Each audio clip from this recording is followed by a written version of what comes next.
Hey, Ange. Hey Les, how's it going? It's going well.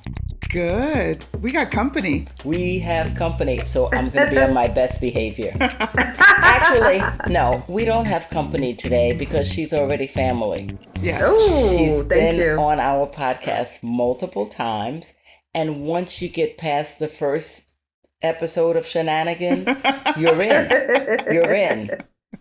So I want to say welcome to another episode of Black Boomer Besties from Brooklyn.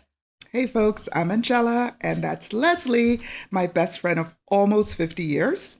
We are two free-thinking, 60-something-year-old Black women, and we've decided to be really intentional about inviting joy and boldness into our lives.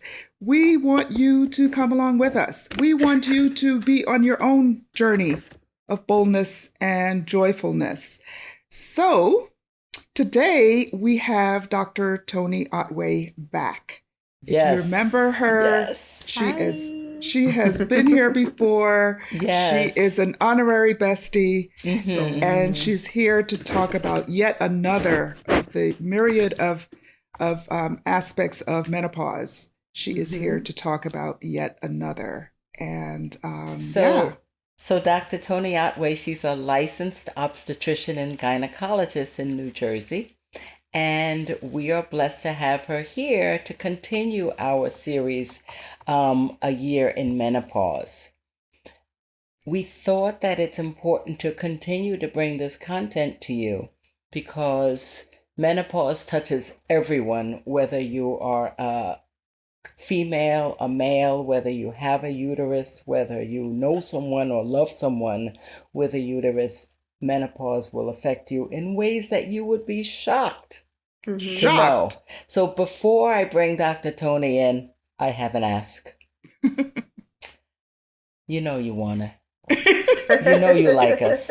If you're here laughing with us right now, you probably have heard us before. So we would love it if you hit like and subscribe and turn on notifications so that you learn when we drop new content. Hit it now, please. And at that, I bring to you Dr. Toni Otway. Hello, my dear. Hello. Welcome back. Thank you. Thank you for having me back. I know it's been a little bit of time, but yes, we're racing towards the end of the year and we've got some more things to talk about with menopause. So let's get to it. Let's get to it. So we've talked about some of the cardiovascular changes in menopause, and one of the things that we've mentioned that's really, really important is how menopause touches every aspect of our human beings, every system, every organ, and very often we don't hear about things other than hot flashes, perhaps. But we have Dr. Toni here to talk to us about other aspects of menopause. Right. So today I want to go over bone health. You probably know a bit more about called osteoporosis, but they're trying to change that name to encompass everything that should be done to help maintain your bones. So, just to recap again, menopause is you're classified as menopause when you're one whole year without your periods. Average age in this country is 51, and you've got to understand that at least 40% of your life will be in those menopausal years, especially because women live till about average age, late 70s, 80s. So, if you're becoming menopause at 50, 51, that's almost 50% of your life is in this stage. So let's talk about bones. Let's talk about bones. Let's talk about bones. So you see, well, you used to see a lot of, women who, as they get older, they start to shrink down. And that's one of the things that when you go for your yearly, they're doing more and more is actually measuring your height. Just to make sure that you are. So if when you go for your yearly exams with your primary care, make sure they're measuring your height just to see if you're losing height at all. Wow. So That's funny that you mention that because I've noticed that at the tender age of 63, I've lost probably about an inch. Yeah. It's Really, Les? That much? Yeah. I don't think I'm 5'8" anymore. What? Oh, wow. Yeah. Okay. So the I whole tell thing with you, bone is like is a dynamic structure. It's constantly breaking down and building up, breaking down and building up. And where estrogen comes into this, it helps to slow down that breakdown. So you continue to build, and estrogen keeps maintaining your bone, the strength and the structure and the density of your bone. So once you lose that, it's continuing to break. The estrogen. Once you lose the estrogen, your bone just continues to break down faster than it's building up, and that's where you get this weakness in your bones. You get loss of the density and the quality of your bones. So most medications that they put you on these days, if it's not estrogen, it's other medications, is to help stop that breakdown and help to maintain. So just, go ahead. You had a question? yeah, I listen, just out the gate, as we say, out the gate, Yeah. I'm Out the learning gate. something because I never think of bone as something that is in change, in flux, Oh, yes. Constantly. constantly in flux. Yeah. So Constantly in flux. incredible, because what that means to me is that there is something that one can do to affect this thing that's Right. constantly in flux. We want it to flux up, not flux down. Exactly. Right. Exactly. Yes. Yes. So wait, one other thing I wanted to mention, like we think about osteoporosis and kind of maybe like a hunching over as one ages. And I wanted to talk about, I was listening to our friend Kim Coles has this podcast called Reliving Single, and they had a guest on, and they were talking about menopause and aging and so on, and how it changes the body. And Kim mentioned that she is doing some hormone replacement. And I've never thought about that. I've never considered it because I did not experience menopause in a disturbing way at all. I had hot flashes, but just like my mother, it was very mild. Right. An annoyance, but none of the kind of horrible things that I hear people experience. And so I don't think about things like HRT, hormone replacement theory. But when I think about my bones, I want to think about HR. Do you know what I mean? Yes. So yes, that was yes. the first thing that comes to mind, is that we have this idea that because we attach menopause to hot flashes Only. Yes. and mood, and we even make fun of it Mm-hmm. in those aspects, right? Right. We make fun of it ourselves. It's not only that other people make fun of it and point and direct it to us. We put levity around it also. Right. So I never think about it, but the more that you expose me and us, everyone out there, to the connection between estrogen and these other systems in our bodies, I am just blown away. Right. And the sad thing is that I think I'd mentioned this before, that it's not a subject that's really taught in medical schools. It's not a subject that was really taken seriously. So there's a whole generation of people, when they first came out with estrogen replacement, and then they scared everybody into not taking it. Yes. There's been a I whole remember that. generation that's actually lost the benefit of using estrogen and hormone replacement therapy, because if you're not starting it within, the 5 to 6, 7 years after menopause, it's really not a good idea to start using it at this late stage of the game. So it really has to be something that's done very close to when you go into menopause to actually reap the benefits of maintaining your estrogen levels. That's so sad. It is. It is. A whole generation has been lost. Oh my gosh. Because of the WHO study and everything that scared everybody. So it's only these past couple of years that we've started to push for more research, more education, and pushing women to actually try and learn and make sure they understand what's going on, that things have started to change. But again, it's a whole generation that's been lost to going without estrogen.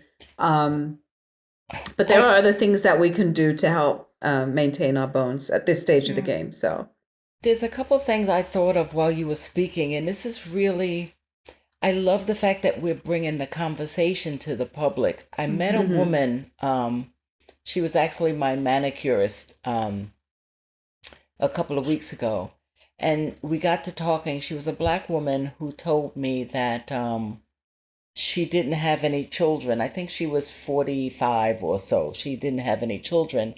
And she said, regrettably, I went into menopause early in my 30s. Wow. And she said, listen to this. She said, I found out later when I could no longer have children that my mother went into menopause early. And my grandmother went into menopause early. Oh, wow. But because we don't talk about those things, her mother did not have that conversation with her and give her the opportunity perhaps to start childbearing earlier. Right. And she only found out too late. So the fact that we're talking about this is just so important, you know, to stimulate dialogue and to take the taboo off of something that's just a natural part of everyone's life. Right. Absolutely. I just here's the teacher in me and the doctor in me also. I just want to go back a little bit and talk about what we call the pathophysiology of bone loss and getting shorter and all. And what that means is how it happens, what happens in order to make these things happen. Well, remember we talked about with estrogen, it causes the makeup or the matrix of the bones to get weaker. Right. And the word osteoporosis actually means osteo is bone and porosis is holes. So it, instead of the bones forming solidly, it forms loosely like a sponge. Right. So clearly the bone is not as strong. Yes. So so now you have weaker bones. So when you fall, you're more prone to breaks and fractures, etc. However, here's how you get shorter and women and people have that hump. The vertebrae, the bones in the back, the spinal column, they're obviously made of bones, but let's say that bone gets weaker, right? So they're stacked on top of each other. And the ends of the bones start losing their density and it presses shorter and shorter. And you get these small, what they call microfractures a little bit. So, so the end plates are like grinding and getting shorter instead of being nice and full like this. They become, that's how we lose our height. The bones osteoporosis. Collapse down. Right. And the curves develop when the front, let's say, lose more than the back. So now it goes like this. Right, exactly. Instead of like this, you're like this. That's how you get these curves. Right. Let me tell you, you went from medicine to engineering. I now totally I'm speaking your language. So, totally but the point understand that. is, by the time you see an elderly person who is actually stooped, we can't tell them straighten up or whatever because they no longer have the physical structure and ability to stand up. Their bones no longer are perfect squares or rectangles. Oh my gosh. So as Dr. Otway is saying, we really need to start these restorative processes early.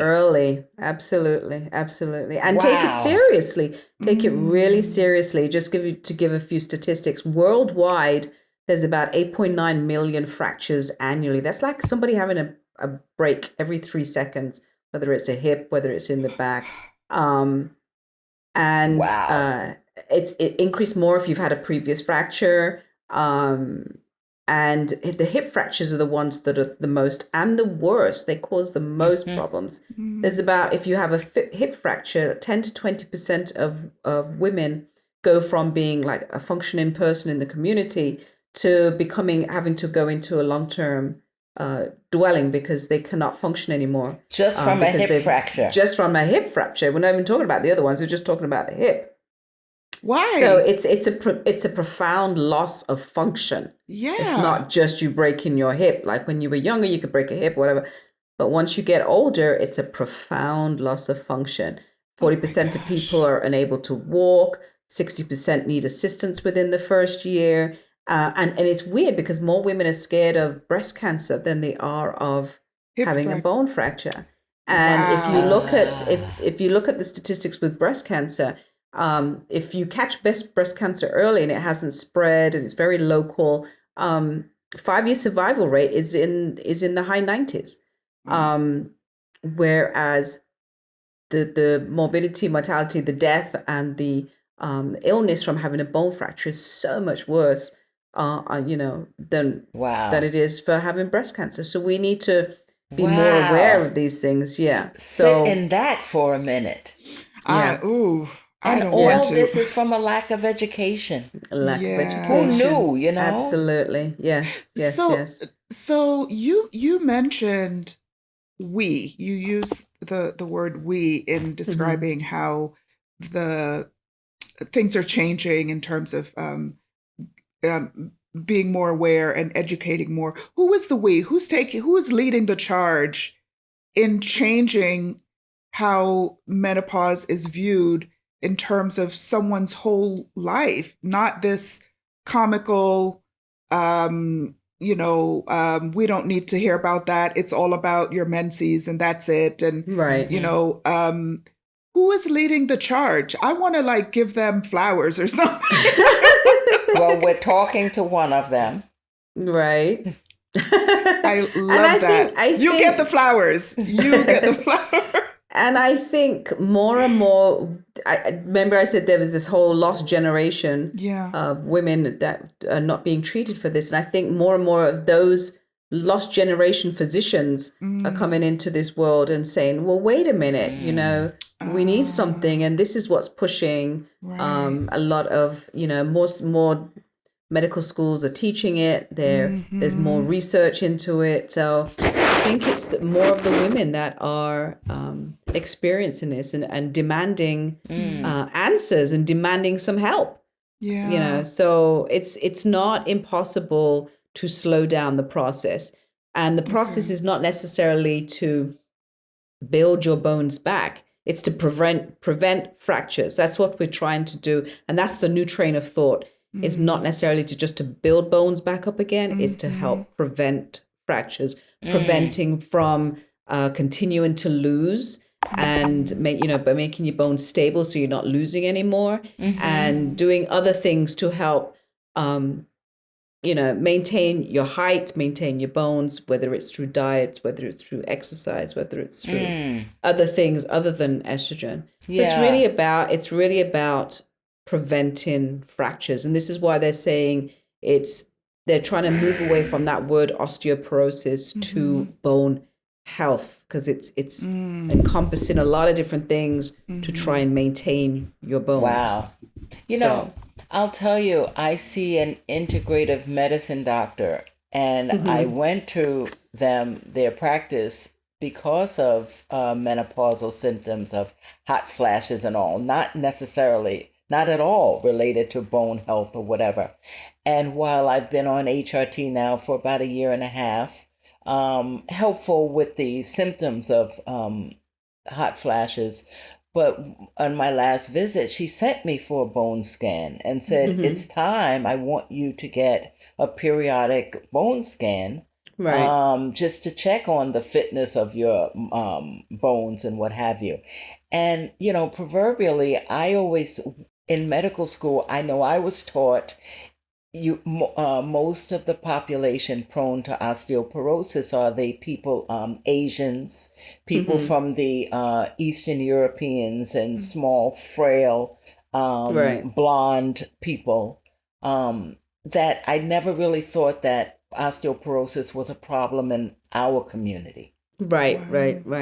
Because you didn't see as many Black women with those issues of height, loss of height, and the hunching over. But you see us with those fractures. We do have those fractures. Yes. You know, it does incapacitate us as well. So we are affected. I'm about We're to pick up definitely my weights affected. right now. I'm about to start, like on this call, I'm going to You're start sitting lifting. there? Yes. I mean, really, that's the shift. That is what Right. this conversation is moving me towards taking action, because these are what. Now, one thing that I did do, Toni, since the last time you were here, I certainly did go out and get those Centrum Okay, good. like Good the for next you. day. Good for you. Good for you. Just a little bit, yes. Every little bit helps. Every little Absolutely. bit Yeah. helps. Every little bit helps. And I've Yeah. started weight training because I've All heard right. that since June. I've heard that weight training. Wait. Let me just Oh Lord. over here. Wait. Yeah, look, Over. no, don't. No, I've heard that if you do weight training, not necessarily to bulk up, but No. that it is helpful in Yeah. bone health. Absolutely. And please, there's a misconception that you'll bulk up doing weights. We could never, as women, or we could never lift as much weight to bulk up. So don't get don't think that. But the exercise part of it helps to stimulate bone formation, because what it does is it stresses. It's almost like a mechanical stress on your bones when you're doing weights and you're doing exercise, and that helps to stimulate bone formation That's and decrease called bone loss. Yes. osteoblastic. Right. I bet you I'll be lifting those weights tomorrow. And Yes. I bet you. Yes. I promise you. I Oh my promise gosh, you. that's this is really changing something. me in this moment. Yeah. This is changing me. I promise you. This Okay. is. But I'll tell you, with these conversations, as with others, very often you just need to make one or two changes. Exactly. Yes. Absolutely. You know, I mean, in addition to bone building that weight training does, what it also does is it helps us with balance and what they call proprioception. Right. And remember, when we get older, sometimes we're less steady on our feet. Yeah. We don't see as well, but all of that is related to an uneven muscle tone. Right. So if we continue, keeping up our muscles and our muscle strength, even if we do happen to have falls, because I know I'll fall, but I want to be able to pick myself up off the ground and Right. not fall in a way where I'm breaking, these bones. Absolutely. Oh Absolutely. my goodness. I know. Okay. All right. So again, it's all about preventing the fractures. That's what we need to work towards. Yeah. So what do? We diagnosing it is based on a bone scan called a DEXA scan. And what they do is they measure the bone density and they compare it to a healthy young person. And there's two words that most people probably know. There's osteopenia and osteoporosis. So if you think of osteopenia as slight bone loss, and then osteoporosis as severe bone loss. So that's how people need to think of it. So and usually if you're just in what they call slight bone loss, when you go through menopause, it'll take years before you get to osteoporosis. But if you're on that borderline when you go into menopause, that tipping you over into the severe comes very, very fast. So again, it's something you need to start doing from way back when. Just like June. Everything I say, not June. And not tomorrow. Not June.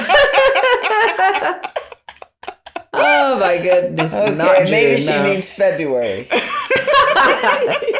It's all about making sure you're doing these things from way, way, way back. But this is a concept that we talked about in previous podcasts, and it's a common thing going around in the medical community about health 3.0. Right. If we want to get to a healthy 70 years old, we really have to start in our 20s. And Right. surprisingly, it not only involves nutritional eating and keeping your body well, but it also involves maintaining restorative friendships and relationships and Right. financial health and wellness. It's the combination of all of these things that it looks like my video is stuck, but it's the Yeah. combination of all of these things that is going to get us to a healthy 70 years old if we pay attention to all of these things. Okay, Right. but wait, Exactly. hold on. I get it. Shame on me. But However, it's never here too I late to am. start. Thank you. Yes. Can we get to Never that? too late to Because start. Okay. Yeah. listen, I'm not about to just go get into bed and stay there. So Yeah. what do we do at the tender Okay. age, as Leslie also says, Yeah. the tender age of 63? 63. Yes. Okay, so let's just talk about when you should actually be tested. You should definitely be Oh. tested when you're over 65. Okay. Under 65, if you have some of the risk factors that not including menopause, some of the other risk factors that I'll go over, or women that have had like fractures under 65, who smoke, who take steroids, who have autoimmune diseases. All these women that are menopausal under 65 should really have a baseline bone density scan. Okay. And they usually measure these bone densities every 2 years because it kind of takes about that to see any significant changes. Oh, okay. The other thing is that it used to be that you would just take your bone density scan and they would just read, the numbers from the bone density and treat you based on that. But there is well, it's not really new, but it's something that you should also have done. It's called a FRAC score. And basically it's taken into account, bone density is just one portion of measuring your risk factor. It's fracture risk factor, risk assessment, I should say. So it's a FRAC score, and they take into account your age, your weight, your height, whether you use tobacco, whether you use steroids, whether you drink alcohol, whether you have autoimmune diseases, rheumatoid arthritis, lupus, sickle cell. If you have family history of women that have fractures early, and it gives you a 10-year risk of hip and other bone fractures. So it's not just about taking your bone density scan anymore. Yeah. Wow. So this is something, when you do a bone density, you should ask your providers or your doctors, what is my risk? What's my FRAC score? Should I be on treatment? Okay. So 2 things you need to do from now. You need to make sure you're being measured when you go for your yearly, and you need to make sure you get your FRAC score, not just the bone density number. There's a whole thing, which is, again, bone health. All those things I've mentioned, bone health, because all those things need to be taken into consideration to calculate your risk. Okay? Wow. Listen, my page is almost filled here. I'm over here taking notes. You have no idea. I tell you, this episode is for me. Okay. I'll share with everybody, but I'm just So wow. Some of the things that you need to do, the easiest things, one is, the best thing to do for when you're going through menopause is always hormone replacement therapy, estrogen. But again, this needs to be started sooner rather than later. When you first getting into menopause, even if you're starting to see irregular periods, it's best time to start anything. If you're gonna, usually once you're 5, 6, 7 years out, it's not. There's other issues that may be going on, cardiovascular problems, if you're diabetic, all these other things that could come into play. So estrogen is always the number one. In terms of diet, you should need to make sure you're taking enough calcium in every day, at least 1,200 milligrams per day. And there's 2 forms of calcium. There's calcium carbonate, which should be taken with food, which is like Tums. And then there's calcium citrate or Citracal. And most of these are over the counter. So it's 1,200 milligrams of calcium per day. You getting that, Angie? I don't have my pen handy. Oh, I got it. Vitamin D, you need to be getting 400 to 800 international units per day to help prevent, falls and, help to prevent fractures. And this needs to be divided to increase your absorption. Because if you take too much, a lot has to do with your GI, what's going on with your stomach. So sometimes it's a little bit more harder to absorb that. So where we get our vitamin D from? The sun. The sun, yes. The sun. But the sun may not always be good for us either. And I'm going to talk about our skin in a little while.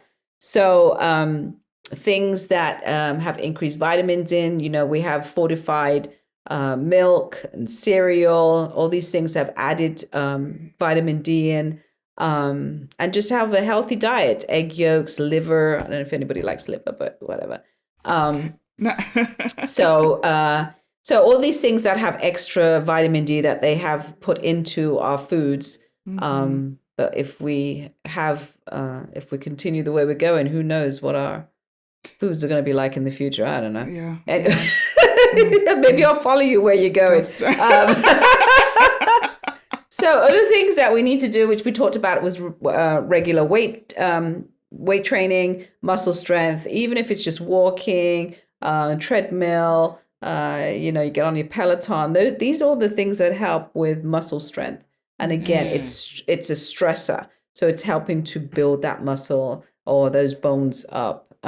Wow. And again, quit smoking if you're smoking, and moderate, and try and decrease your alcohol intake. So these are some of the things you can do to just on a day-to-day basis. And then there's also the medications that you can take. You hear about, and all these medications work the same way as estrogen, which is to help decrease the reabsorption of the bone. It's called reabsorption. Things like your Fosamax, your Actonel, your Prolia. Prolia is an injection. All those are the ones that are medications you take by mouth. So there are other things, there are pills that you can do if you're not taking hormone replacement therapy. So the main thing is to get it checked. Get it checked first, absolutely. And start the process as early as possible, so you know what your numbers are and your risk factors. Right. I love that. Right. So, Dr. Toni, in the we have just not too much longer. Tell me, does the menopause loss of our estrogen affect the skin? Oh, absolutely. Your skin and hair. But let me just say something really quickly about the bone still. If anybody's had bariatric surgery, that also will increase your bone loss because you're not absorbing your calcium, your vitamin D. So you got to make sure you're on top of that too. Okay. Good point. So, good point. Skin, estrogen helps to stimulate the collagen in your skin, which keeps it elastic and stops that whole droopiness and those wrinkles. It keeps that elasticity. Wait, what droopiness? Like this. Sometimes, do you ever stand in the mirror like this and you're like, yes. I'm like, wait. All I need is a piece of tape. I stand there sometimes. Dr. Toni, I'm like, what fingers? Yeah, I don't see any fingers. I stand there sometimes and I'm like, geez, when I was 20, this used to be all the way up like here. I used to look so good. But now, oh Lord. So it collagen, also, okay. Collagen. Hyaluronic acid. It's another one, stimulates hyaluronic acid. And hyaluronic acid helps to keep the skin maintains the moisture in your skin. So you see all these medications, all these hyaluronic acids that you can put on. I use it. Yep, all this kind cream. Of stuff. Right. So estrogen also decreases inflammation, which causes, bruising or wrinkling, and it helps with wound healing. And prevents antioxidant damage from the sun. So you have to be very careful. So even though you need the sun, you have to be careful with the sun. Just because we're Black people too, you need to make sure you're still protecting yourself from the sun. Making sure you use sunscreen. Okay, so you should really use sunscreen, especially all those people in the South. You need to be using the sunscreen. So, and then it also, with the hair, it stimulates the hair follicles and it keeps your hair in that state of growth. It's always growing, you're losing it, growing. Once you lose that estrogen, that growth phase just drops off. That's when you'll see the thinness, the brittleness. Yes. That's what Wow. estrogen does for you. So Estrogen is like this magic Oh my gosh, it's like this magic pill. potion. it's It's a like magic bullet. Absolutely. Wow. Absolutely. So yeah, those are the things. And those so estrogen is great, but like I said, that we've lost a lot. So but another thing I also wanted to make sure I talk about with the bone loss, to help with not getting a fracture, is making sure things like getting your eyes tested, making sure you don't have obstacles in your house, make sure you don't have rugs that don't, that have a backing on that won't slip. Making sure you, in the wintertime, you're clearing off that black ice. You're not walking out there blindly. Oh, wow. Do you know what one of the number one reasons I have patients come into the OR for fractures? Walking their dogs. Their dogs. Slip on the right. Walking, the elders walk their dogs, and the dogs the little dogs get tangled in their legs. Right. How many times has Simba tripped me up getting in between my legs? Yes. Right. Yeah, Right. so people have to be very careful about that. You'd be very shocked careful. about how often that happens. The Yes, world, it's yes. dangerous out there. I'm just Very. gonna And So not in even other just- words, we need to just sit on our couch with the weights. Don't Yes. get up. Don't get up. Oh gosh. Oh I my know. goodness. Yeah. That But is again, I life. think the more we know, the more empowered we are. Yeah, absolutely. Yeah. Absolutely. Gone are the Wow. days I really felt badly for the lady that said her mother just never told her something. So, Right. that was a generational issue for her. Yeah, yeah. And she really had a lot of resentment and over the loss of the ability, She Right. said had she known, she would have Yeah. had children when she was much Right, younger. right. Well, her mother know? didn't know either. That's why this conversation needs to Yeah. be intergenerational. Well, Do you know right. what I Yes, mean? exactly. Because- Exactly. yeah. These are conversations that we should be having with our Right. 20-somethings and Yes. 30-somethings. And Right. Yes. You know. Absolutely. Mm-hmm. Wow. Yeah, we think of menopause and we think of just that it's a conversation for elders only. Yeah. Yeah. Right. It's down the way. Or just I'll women get to only. that. Right. Right. Yeah. Right. So, yeah. Wow. Mm-hmm. This is. This has been awesome. You know what? One thing that I haven't mentioned, and I should have mentioned this up front, and Dr. Toni, you should have mentioned this. Dr. Toni is one of the founders of a really amazing organization called she's like, It's called Oh, that little old thing. of That which I am a thing. member, but I am not the founder. Like one of the Yeah. founders, like she is, New Jersey Black Women Physicians Association. Right. NJBWPA. You'll find all about her and Dr. Pamela Brugge online. And they are a nonprofit organization really designed to correct some of the mismanagement and inequalities in medical care for women Right. and people with uterus and people who love women. Yeah.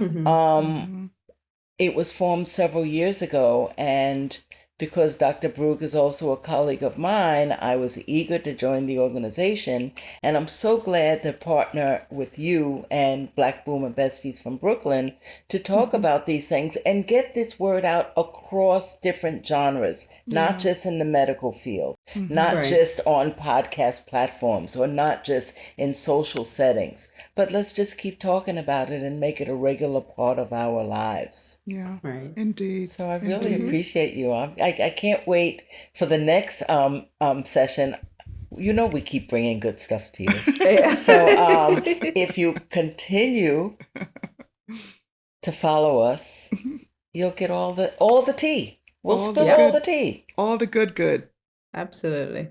So thank you again, dear. We really appreciate Thank it. you. Thank you. so You much. too. So this has been another episode of Black Boomer Besties from Brooklyn. Brooklyn.